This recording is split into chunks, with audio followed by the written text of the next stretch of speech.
Amen. On se lève ensemble devant le Seigneur et on va lire les Saintes Écritures, particulièrement donc dans Luc chapitre 9.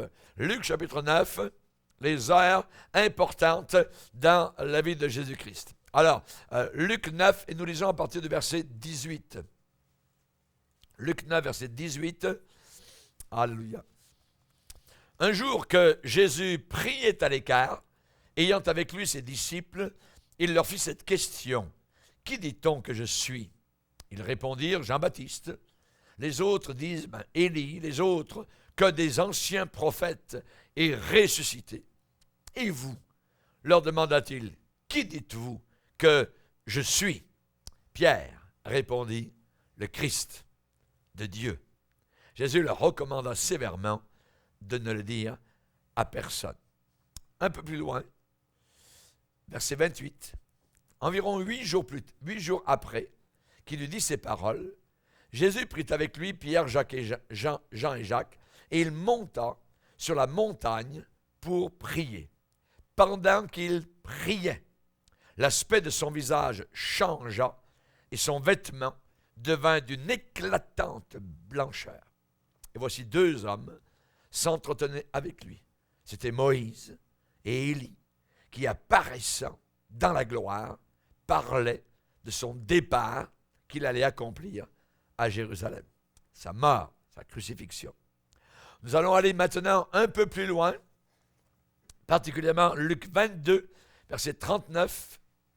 Luc 22, verset 39. Après être sorti, il alla, selon sa coutume, à la montagne des Oliviers. Ses disciples le suivirent. Lorsqu'il fut arrivé dans ce lieu, il leur dit, « Priez, afin que vous ne tombiez pas en tentation. » Puis il s'éloigna d'eux à la distance d'environ un jet de pierre, et s'étant mis à genoux, il pria, disant, « Père, si tu voulais éloigner de moi cette coupe, toutefois, que ma volonté ne se fasse pas, mais la tienne. » Alors un ange lui apparut du ciel pour le fortifier. Étant en agonie, il priait plus instamment, et sa sueur devint comme des grumeaux de sang qui tombaient à terre. Après avoir prié, il se leva et vint vers les disciples, qu'il trouva endormis de tristesse. Et il leur dit, « Pourquoi dormez-vous? Levez-vous et priez, afin que vous ne tombiez pas en tentation. » Seigneur, nous te bénissons et te glorifions pour ta vie de prière. Merci, Seigneur, car tu nous as tracé le chemin. Tu as été pour nous, Seigneur Jésus, celui qui a ouvert la route devant nous. Et nous désirons, Seigneur, bien t'observer. Et nous voulons évidemment bien obéir à tes injonctions, à tes conseils, à tes commandements, tels que tu as dit, si vous m'aimez, gardez mes commandements. Nous te demandons, Seigneur Jésus, que nous puissions vraiment, Seigneur, accomplir avec soumission ce chemin qu'il nous reste à accomplir ici-bas sur cette terre, tant que nous sommes dans notre corps. Nous désirons, Seigneur Jésus, vraiment te servir avec joie jusqu'à la fin. Dans le nom puissant de Jésus, nous demandons ces choses. Amen. Et tout le peuple dit Amen. On peut s'asseoir, frères et sœurs. Alléluia. Gloire au Seigneur. Particulièrement, nous voyons les heures importantes dans la vie de Jésus. Nous avons vu tout d'abord, dans la première partie, l'heure de la révélation. Jésus priait, et c'est là que Pierre a eu cette révélation qui lui est venue de l'identité exacte de Jésus, le Messie, le Sauveur, le Roi de gloire, celui qui était attendu depuis des millénaires, celui qui avait été prédit dans le proto-évangile, dans Genèse, chapitre 3, verset 15, lorsque le Seigneur a parlé à Satan et a déclaré donc cet évangile d'avant l'évangile en disant à Satan, eh bien, qu'allait arriver un jour la postérité de la femme. Et la postérité de la femme, c'est Jésus-Christ. Et le Seigneur a dit au diable, je mettrai inimitié. C'est-à-dire, je mettrai opposition entre toi et la femme entre ta postérité et sa postérité. La postérité de la femme, c'est Jésus-Christ qui est annoncé ici, dès le début, au 3e chapitre de la Genèse, directement après la chute. Choc, la bouée de sauvetage est déjà lancée. Alléluia. Merci Seigneur. Donc nous voyons ici, et le Seigneur continue en disant, la postérité de la femme, en parlant au diable, t'écrasera la tête. Ce n'est pas Marie qui a écrasé la tête du serpent telle qu'on la voit parfois décrite par l'Église catholique sur la planète Terre avec sous ses pieds un serpent. C'est Jésus-Christ. Dans l'Église catholique, Marie prend la place de Jésus. Et c'est là le problème grave, cette Église apostate. Il est dit ici, celle-ci t'écrasera la tête. C'est qui écrasera la tête du serpent? C'est la postérité de la femme. À la croix du calvaire, Christ a écrasé, a vaincu le centre névralgique du diable. Alléluia! Merci Seigneur, que Dieu soit béni. Celle-ci t'écrasera la tête et toi, ce que tu vas faire, tu vas lui blesser le talon. Chers amis, il y a eu blessure, évidemment. Donc, Jésus a dû subir la crucifixion, le sang, la boucherie, évidemment. Et Satan devait rire avec ses hordes jusqu'au moment où Christ est ressuscité entre les morts. Et le diable, je dirais, il a eu son choc de mort en voyant, évidemment, donc que ses plans n'avaient pas réussi. Chers amis, nous bénissons le Seigneur. Jésus est vraiment le Messie. Il est vraiment le sauveur du monde. Pierre va écrire à des chrétiens persécutés qui vivaient toutes sortes de choses horribles, de persécutions. La grâce à laquelle vous êtes attachés est la véritable. Mon frère, ma sœur, toi qui vis des périodes difficiles, des périodes dures, j'aimerais te rappeler ce que l'apôtre Pierre nous a déclaré. La grâce à laquelle vous êtes attachés, c'est la véritable. C'est la véritable. Amen. Nous ne sommes pas dans l'à peu près. Nous ne sommes pas, oui, peut-être ça va être la bonne, peut-être c'est pas la bonne, mais je ne sais pas trop. Non. Vous êtes dans la bonne. Vous êtes vraiment dans la grâce de Dieu, dans la puissance de Dieu. Avec Jésus, vous êtes dans la certitude, car les promesses de Christ sont oui et amen. Oui et amen. Alléluia. Ce n'est pas de l'à peu près. Et là, évidemment, donc, nous avons une heure, là où Jésus a prié, et juste après, Pierre a eu sa révélation. Une autre heure, Jésus priait et devant les disciples, il fut transfiguré. La prière vraiment nous change, nous transfigure. La prière, plus nous prions, plus nous sommes dans la présence de Dieu, plus nous parlons à Dieu, plus nous pleurons devant le Seigneur. Alors, ça n'a pas d'importance. La Bible dit que Dieu même entend la voix des pleurs. Les pleurs, les larmes ont une voix. Alors, il y a une voix, ça veut dire quelque chose. Et Dieu entend cela. Dans le livre des psaumes, David déclare, « Seigneur, tu entends la voix des pleurs. » Donc, évidemment, le Seigneur connaît cela. Et au travers de la prière, nous sommes transfigurés, nous aussi. Quand on regarde vers l'Éternel, le visage est rayonnant de joie et ne se couvre pas de honte. Amen. Alors, donc, heure, évidemment, de la révélation, au travers de la prière, heure de la transfiguration au travers de la prière, heure de l'instruction au travers de la prière. Jésus priait un jour dans un certain lieu et les disciples lui ont demandé, « Seigneur, s'il te plaît, on aimerait apprendre à prier, pas comme nous l'avons appris dans le judaïsme, mais on aimerait comme toi. » Voyez? Donc, heure de l'instruction. Et c'est pendant que Jésus priait encore. Vous avez vu, ces trois éléments, ces trois moments sont toujours reliés à la prière de Jésus, à la prière du Seigneur. Rappelez-vous que lorsqu'il y a réveil spirituel, un véritable réveil spirituel vient toujours par la prière assidue. Assidu, sans relâche. Ça peut être jour, ça peut être la nuit. Voyez, on a vu des réveils spirituels, des gens qui revenaient de leur travail et après leur journée de travail, ils pouvaient passer 2 à 3 heures dans la soirée devant le Seigneur. à prier, à chercher la face de Dieu. Pas à écouter Hollywood, voyez, ou les bébelles de ce monde, mais à être devant le Seigneur, à le chercher. Alléluia, nous avons syntonisé un autre poste. Nous sommes en contact avec une autre tour de contrôle, amen, qui n'est pas la tour de contrôle de l'enfer, mais la tour de contrôle du ciel. Amen. Alléluia. Évidemment, il y a des gens qui ont à cœur de prier, qui cherchent la face de Dieu, et Dieu entend, Dieu voit, et Dieu répond. Ceux-ci s'appuient sur leur char, ceux-là s'appuient sur leurs chevaux, ceux-là s'appuient sur leur intellectuel, leur intellect, ceux-ci s'appuient sur leur diplôme, ceux-ci s'appuient sur leur savoir-faire. Eh bien, nous invoquons le nom du Seigneur. Notre force est dans la prière. Résultat, eux, ils plient. Eux, ils tombent. Eux, ils chutent. Eux, ils vont sur le chemin grand et large qui mène à l'enfer. Nous demeurons fermes. Nous avons bâti notre vie sur le solide fondement des Écritures. Oui, la tempête vient. Oui, les vents soufflent. Oui, l'eau tombe. Mais nous sommes bâtis solidement parce que non seulement nous écoutons la parole de Dieu, mais nous la mettons en pratique.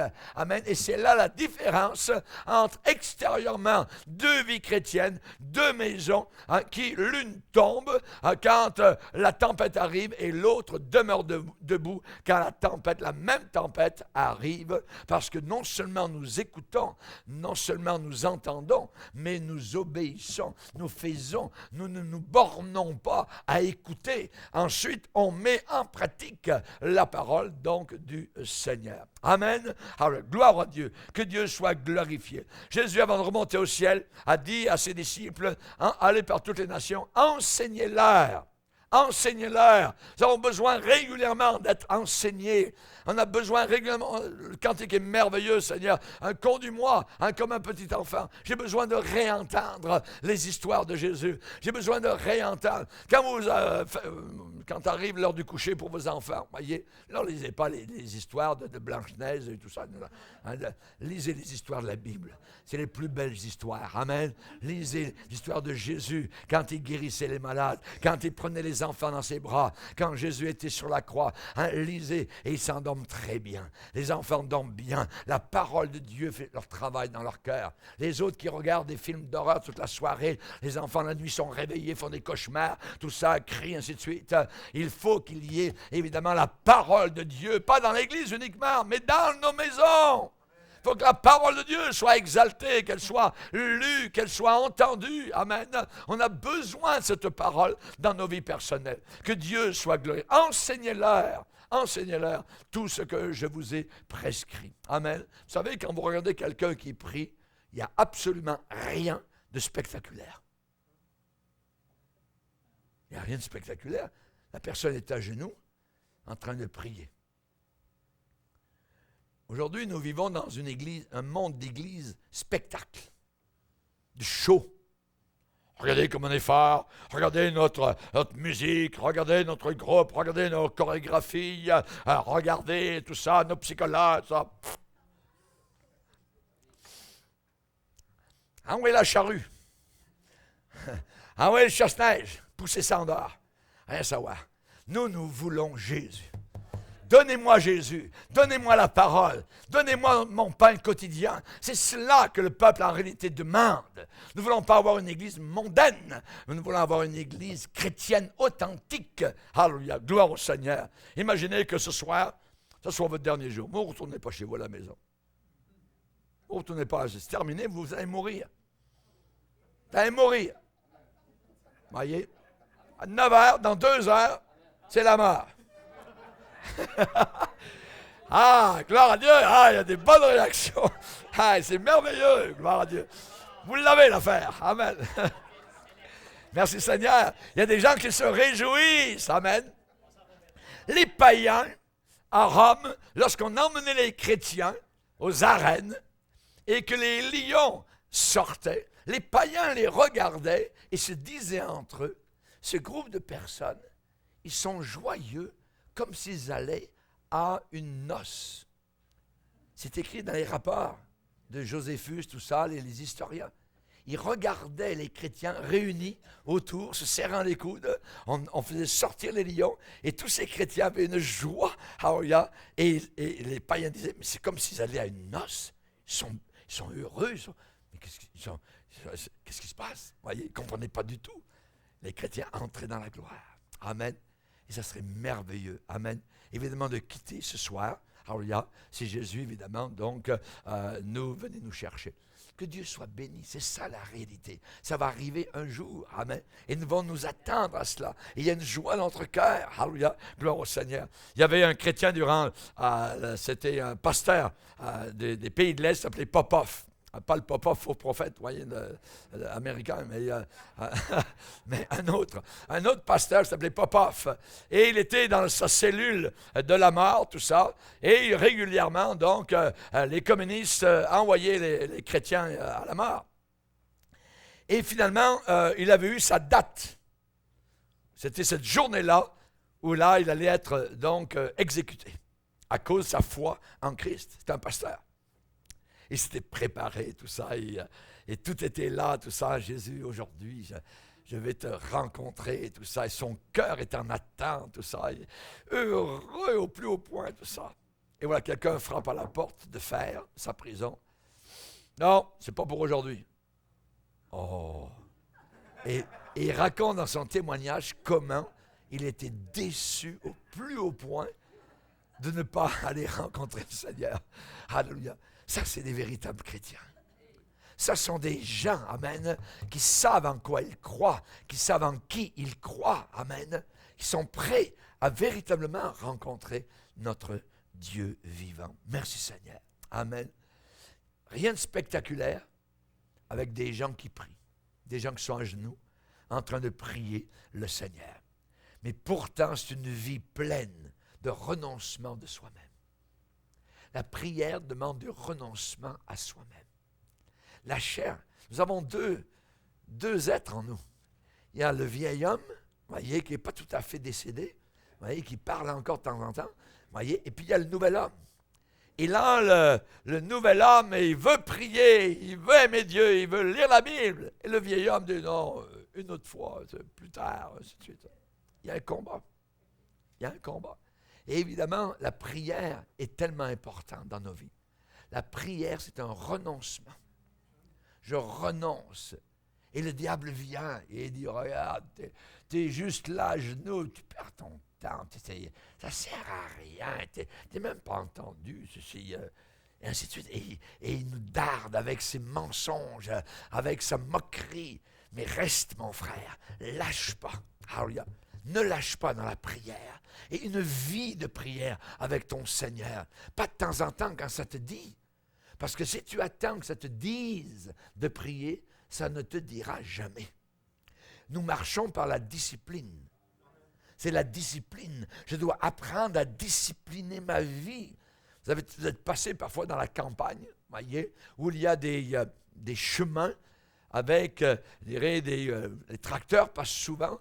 Et on dirait c'est profond à cause de la boue, ainsi de suite. Et là, le tracteur, il n'a même pas besoin d'être conduit. Le volant, il va suivre le chemin. Tellement les choses sont creuses. Voyez. Notre vie chrétienne, nous avons besoin, je dirais, d'apprendre à creuser des sillons pour que nous puissions, je dirais, de façon naturelle, aller dans la prière. Chercher la face du Seigneur. Alléluia. Gloire au Seigneur.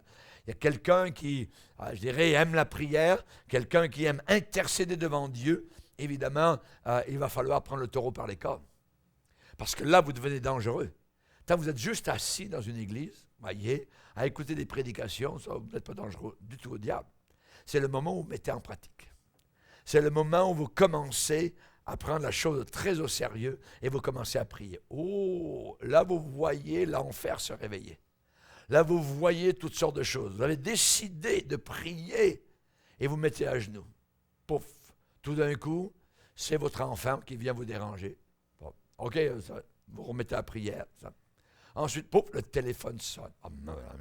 Vous allez avoir une série d'interruptions. Le diable essaye de vous empêcher de prier. Vous allez le remarquer. Vous allez le remarquer parce que nous vivons dans un monde spirituel. Et le diable ne veut pas que nous puissions prier. Il permet que vous chantiez avec joie, il permet que vous écoutiez la parole de Dieu, tout ça. Mais prier, il y a une puissance derrière la prière. Et il le sait. Il le sait. Et pendant que Jésus priait dans le désert, c'est là que le diable est venu pour essayer de le dérouter. Si tu es le Fils de Dieu, tout ça, fais un show, jette-toi en bas. Si tu es, hein, il voulait évidemment donc faire des choses à Jésus, évidemment pour déplaire au Père, pour désobéir à la voix du Père. Le diable essaie de nous empêcher de prier. Et évidemment, si on est, je dirais, authentique et sérieux dans cette vie d'intercession, il va falloir, évidemment, donc, ne permettre à aucun visiteur d'interférer avec votre vie de prière. Voyez, il y avait une femme qui priait à certaines heures et elle s'excusait de devoir s'en aller. Excusez-moi, il faut que je m'en aille. De grands hommes de Dieu, à 9 heures, chez des personnes qu'ils visitaient, disaient, excusez-moi, il faut que je m'en aille. J'ai un rendez-vous avec quelqu'un. Oh, allez-y, pasteur. Oui. C'était pour aller prier le Seigneur. Donc, c'était des choses régulières, des choses, je dirais, disciplinaires, voyez, pour vraiment avoir ce contact avec Dieu. Il faut vraiment le vouloir, voyez. Donc, particulièrement, Dieu appelle à l'intercession dans les temps dans lesquels nous vivons. Et il est très facile au diable de nous divertir si nous avons pris une décision un peu du bout des lèvres, voyez. Il faut que ça soit ancré dans le cœur. Je vais prier. Essayez pas de prier 1 heure, voyez, d'un coup, alors vous n'avez jamais prié. Voyez, vous allez faire ça une fois, et puis le lendemain, c'est terminé. Mais allez-y par des petits bouts, voyez, par un quart d'heure. Un quart d'heure chaque jour pendant 1 mois. Voyez. Après le 2e mois, vous pouvez essayer d'aller un peu plus loin, de faire 20 minutes. Voyez. Ensuite, voyez, il faut, pour arriver possiblement à votre heure minimum. Parce que Jésus a dit, vous n'avez pas pu veiller 1 heure avec moi. Donc, c'est le minimum requis. Que des chrétiens ne prient pas. Ils pensent que parce qu'ils vont à l'église, ils prient. C'est pas ça. Voyez, il faut prier tout seul. Et quand, comme je dis, quand vous êtes à côté de votre lit, aux côtés d'une chaise, dans votre salon, vous fermez tout. Musique, TV, tout ça, vous décrochez le téléphone. Vous ne prenez aucune chance. Vous barrez la porte s'il le faut. Ou alors, vous allez dehors.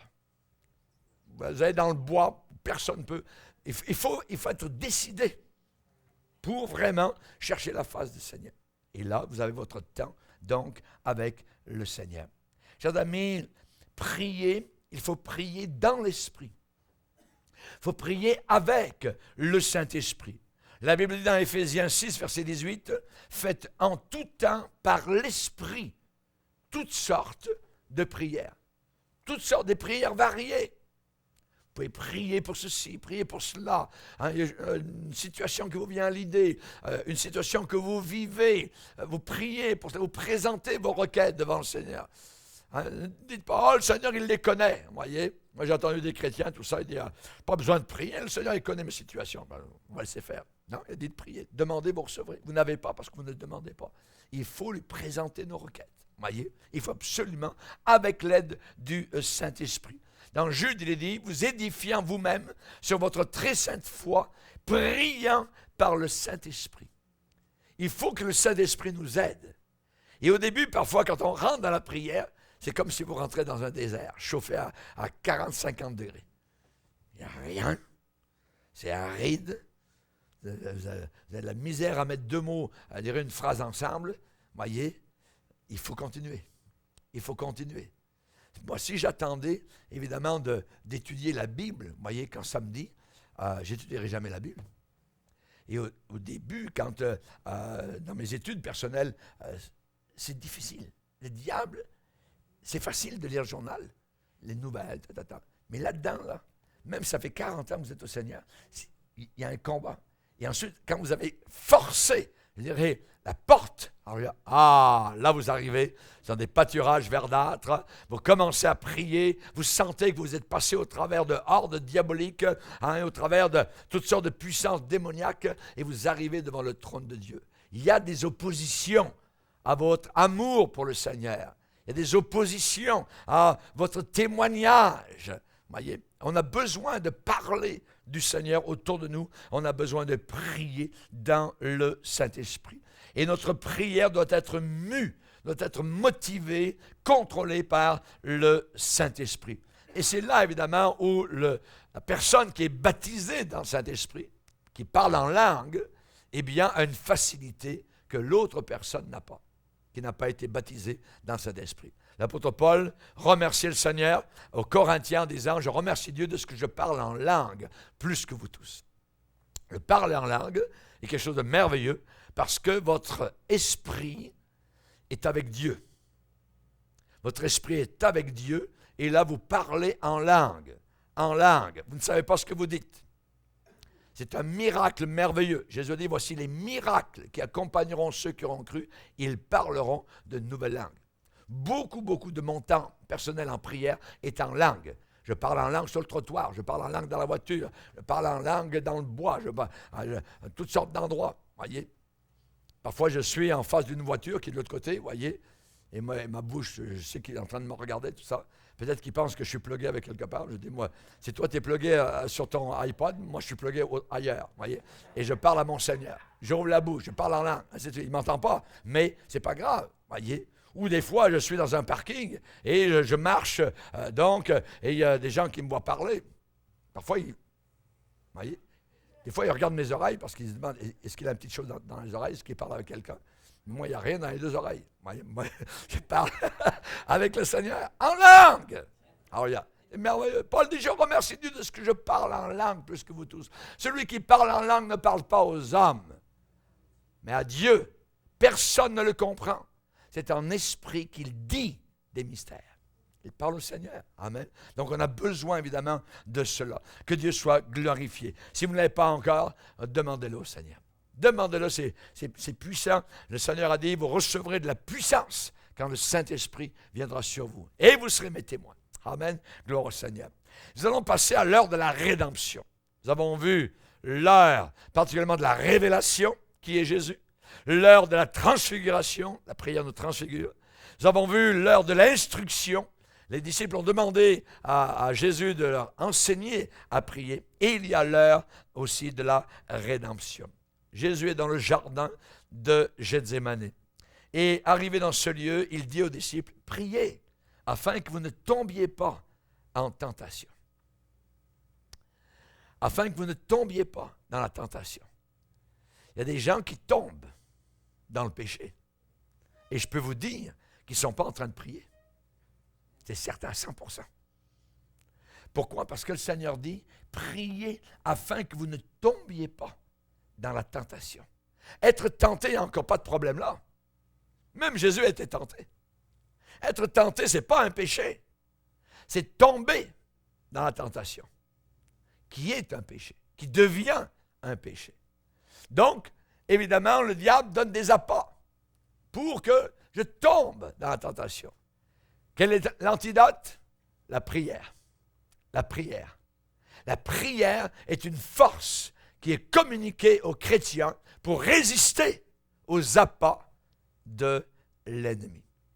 Levez-vous, priez, afin que vous ne tombiez pas dans la tentation. Quand l'ennemi vient comme un fleuve, des fois il vient de partout, pour vous inonder complètement. Quand l'ennemi vient comme un fleuve, la sauvegarde, c'est la prière. C'est la prière. Jésus priait pendant l'heure de la rédemption. Pendant l'heure de la rédemption. Et évidemment, donc, toute la puissance de l'enfer était relâchée sur lui. Tous les démons de l'enfer étaient relâchés sur lui. C'était une coupe abominable à boire. C'était une coupe de corruption, de péché. Et lui, le sans-péché, devait boire cette coupe-là. Père, s'il te plaît. Il a prié le Père de tout son cœur. Rappelons-nous qu'à Nazareth, il a presque été précipité en bas. Ils ont voulu le tuer, le pousser en bas d'une falaise. Rappelons-nous cela. Mais son heure n'était pas venue. Ce n'était pas l'heure de la rédemption. Plus tard, ils ont voulu l'arrêter. Mais ce n'était pas son heure. Jésus s'en alla. Voyez? Mais maintenant, l'heure est arrivée. Et l'enfer est ligué contre lui. Son heure est venue. Et il demande que la coupe qu'il doit boire lui soit comme évitée. Si, Seigneur, la coupe que mon Père m'a donnée, voyez. Et on voit qu'en avant de lui, il avait l'ombre de la croix. Il pensait à moi. Ça devient très personnel. Il pensait à toi. Il avait devant lui l'ombre de la croix. C'était le prix qu'il devait payer pour mon péché, pour ton péché. L'ombre de la croix. Et Jésus, avant cela, s'est retiré dans l'obscurité, dans le jardin des Oliviers, pour prier avec ses trois favoris, Pierre, Jacques et Jean. Pierre, Jacques et Jean. Chers amis, avant de mourir, le chrétien prie. S'il est conscient, il va prier. Quand j'étais à l'école biblique de 1969, ça fait un petit bout de temps, à 1972, il y avait un directeur d'école biblique, quand je suis arrivé, qui était en train de mourir. Il était cancéreux. Monsieur Lassègue. Et étudiants, tous les étudiants de l'école, l'entendaient la nuit en train de prier. Il allait dans le salon de sa chambre, il allait dans le salon le grand salon de l'école biblique, et là, il priait le Seigneur. Et nous l'entendions. Et toutes les nuits, jusqu'à sa mort. Je suis entré au mois d'octobre à l'école biblique. Il est mort le 8 décembre. Et tous les jours, et la nuit, on l'entendait en train de prier le Seigneur. Moi, ça m'a frappé. Ça m'a montré la puissance de la prière.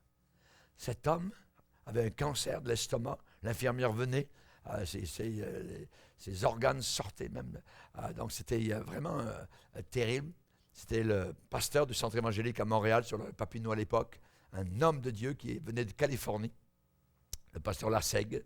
C'est lui qui a commencé les émissions de radio à Montréal pour prêcher la parole de Dieu. C'était un véritable homme de Dieu, il était directeur de l'école biblique et en même temps pasteur de cette grande église à l'époque, le centre évangélique. Et ce qui me reste de lui, un homme de prière. Jusqu'à la fin, la prière, la prière, la prière, la prière. Chercher la face de Dieu. Jésus, avant de mourir, priait. Il priait. Alléluia.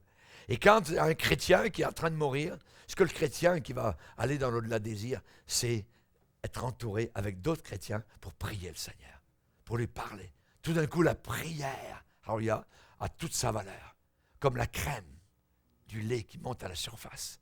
La prière, parler, communiquer avec le ciel. Alléluia.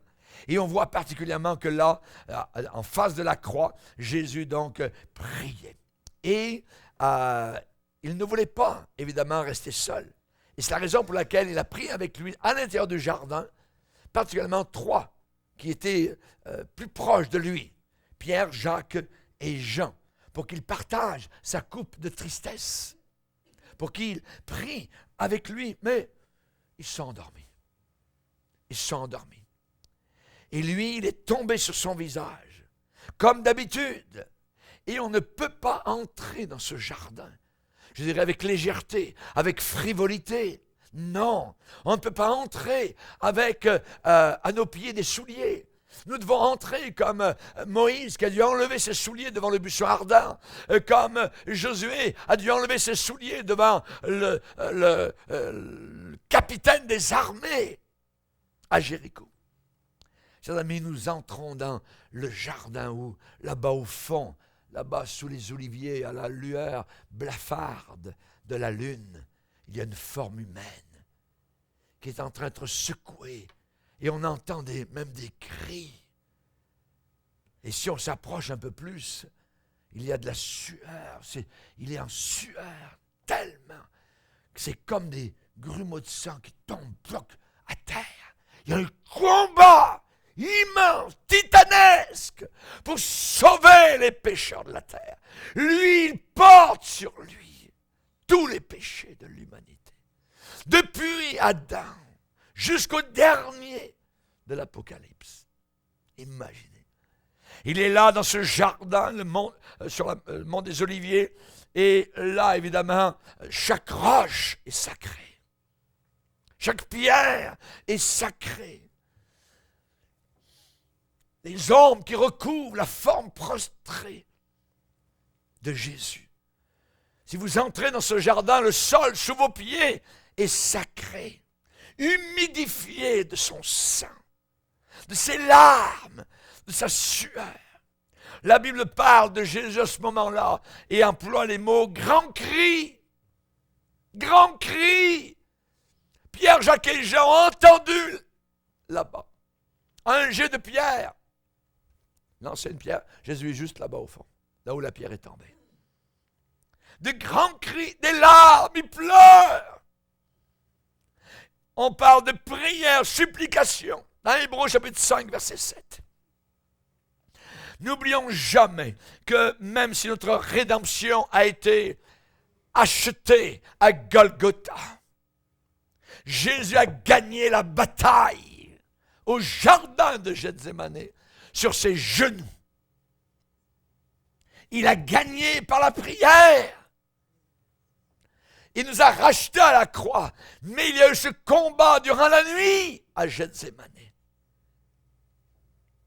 La réponse à ces cris d'angoisse, eh bien, cette réponse a été révélée à Jean sur l'île de Patmos, où Jean a dit, puis je vis une foule immense que personne ne pouvait compter, de toute nation, de toute race, de toute langue, de toute couleur, de toute tribu, venant des quatre coins de la planète Terre.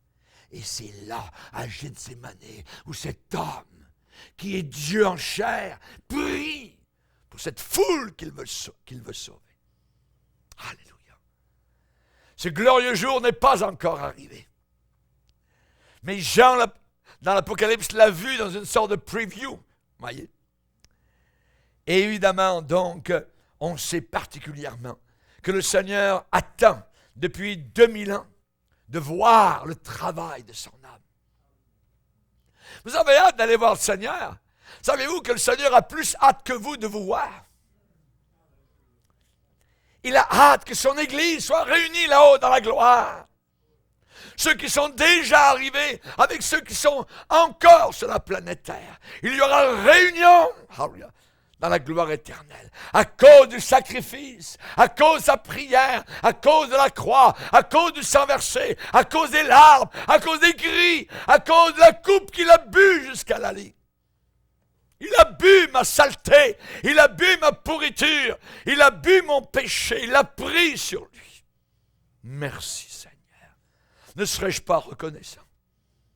Ne serais-je pas reconnaissant?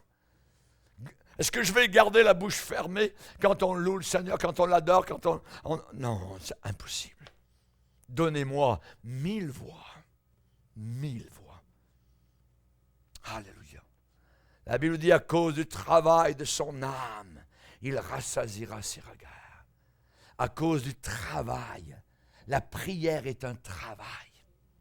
Vous devriez faire une petite pancarte où il est marqué « Homme au travail » quand vous entrez dans votre salle de prière. C'est un travail, le travail d'intercession. À cause du travail de son âme, notre âme a besoin de travailler. Nous sommes paresseux. Faisons pas suffisamment travailler notre âme. Jésus, à cause du travail de son âme, rassasiera.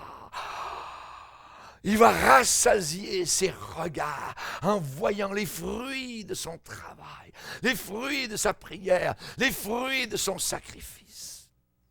Et il cherche des gens comme Pierre, comme Jacques, comme Jean, qui veilleraient avec lui, qui prieraient avec lui, jusqu'à ce que les plans, je dirais, finaux de Dieu se soient accomplis. Il cherche aujourd'hui des intercesseurs. Dans Ézéchiel 22, il est dit, je cherche parmi eux un homme qui élève un mur, une muraille contre l'ennemi, qui se tienne à la brèche devant moi en faveur du pays, afin que je ne le détruise pas. Mais je n'en trouve pas. Je n'en trouve pas.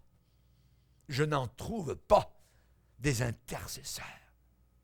le plus grand, je dirais, le plus grandiose ministère donné à l'homme sur la terre est de prier son Sauveur. Quand l'homme est à genoux, il n'a jamais été aussi grand. À genoux devant son Dieu. Le Seigneur, chers amis, ne prêche pas aujourd'hui. Il ne prêche pas, mais il intercède. Il a un ministère non pas de prédicateur, parce qu'il envoie sur la terre des prédicateurs qu'il a délégués. Mais il a un ministère aujourd'hui, c'est d'intercéder. C'est son ministère. Il prie pour vous et pour moi. Raison pour laquelle vous n'avez pas chuté à tel moment, à tel endroit. Il a prié pour toi. Il a demandé que des anges viennent pour te protéger, te garder. Tu es encore aujourd'hui en train d'entendre sa parole. Tu viens vers lui, tu as soif de lui. C'est parce qu'il a prié pour toi. Il a intercédé. Le diable voulait te cribler. Le diable voulait te tuer. Le diable voulait que tu te suicides. Le diable voulait que tu prennes la drogue. Le diable voulait que tu ailles dans la poubelle de ce monde. Mais il a intercédé. Pierre, Satan t'a réclamé pour te cribler comme du froment. Mais j'ai prié pour que ta foi ne défaille pas. Ta foi, le diable, il en veut à notre foi. C'est là qu'il travaille. Parce que le moment où vous êtes découragé, le moment où vous ne croyez plus, vous êtes fini. Il n'y a plus de ressort. Faites plus rien. Croyez plus. Ça ne sert à rien de prier. Avec mon épouse, nous avons parfois repris certaines églises. Je me rappelle une église qui était totalement en déconfiture. On arrive là. On a passé plusieurs mois là. Et il y avait eu des scandales, il y avait toutes sortes de choses qui étaient arrivées dans cette église. Et on a parlé avec une dame ancienne de l'église. Et on dit, on va faire des réunions de prière.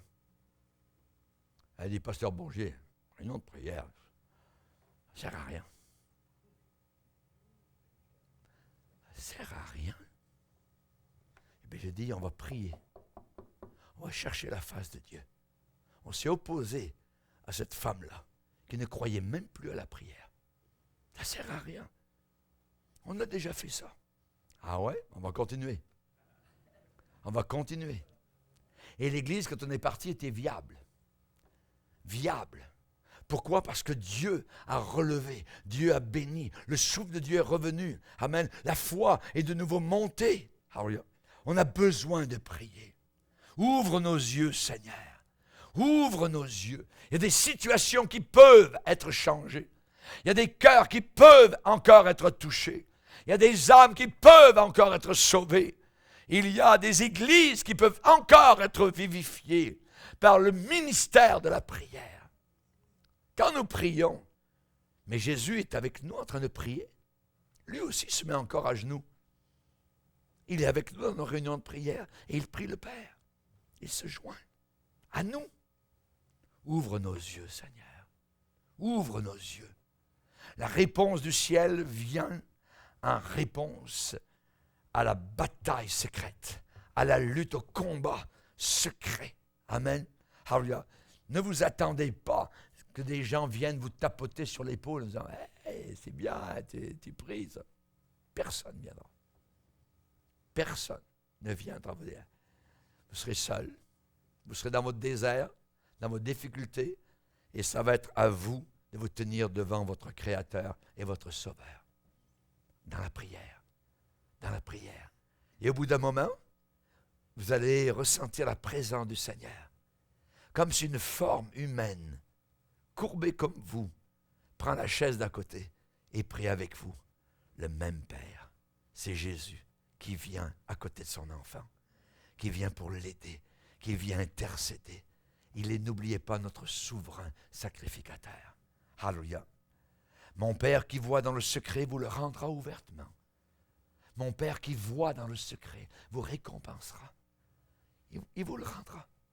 Et en ce jour-là, nous qui avons été appelés à prier, à chercher la face de Dieu, eh bien, nous devons nous consacrer à cela. Il ne faut pas lâcher ça. C'est très important. Nous continuerons à nous appliquer. Où sont nos intercesseurs aujourd'hui? Où sont nos féminins? Amen. Dans Ésaïe 59, Dieu s'étonne de ce qu'il n'y a pas une seule personne qui intercède. Intercède. Ça veut dire se placer au milieu, entre deux parties. Entre deux parties, au milieu. Intercéder. Et c'est ce que ça veut dire, la prière d'intercession. Je cherche parmi eux un homme. Marthe, Marthe, tu t'agites, tu t'occupes, tu t'inquiètes, tu montes, tu descends, tu roules, tu vas d'un côté et d'autre. Regarde ta sœur qui est à mes pieds. Elle a choisi la bonne part qui ne lui sera pas enlevée.